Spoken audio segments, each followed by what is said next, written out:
যে 5টি কারণে সম্পর্ক নষ্ট হয়। নাম্বার 1, সম্পর্ক নষ্টের অন্যতম কারণ ইগো অথবা অহংকার বোধ। তাই কোনো বিষয়ে ভুল বোঝাবুঝি হলে একগুঁয়ে মনোভাব পরিহার করে সেটি মিটিয়ে ফেলুন দ্রুত।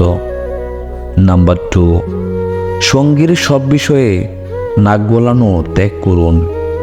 আপনার সঙ্গে মানুষটির আলাদা ব্যক্তিসত্তা রয়েছে, তাই তার ব্যক্তিগত স্বাধীনতা যেন ক্ষুণ্ণ না হয় সেদিকে লক্ষ্য রাখুন।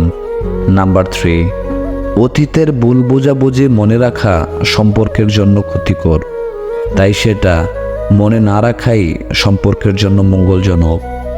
নাম্বার 4, যে কোনো বিষয়ে হুট করে রেগে যাওয়ার অভ্যেসটি আজই ত্যাগ করুন, কারণ হঠাৎ রাগ সম্পর্ক নষ্টের কারণ হতে পারে।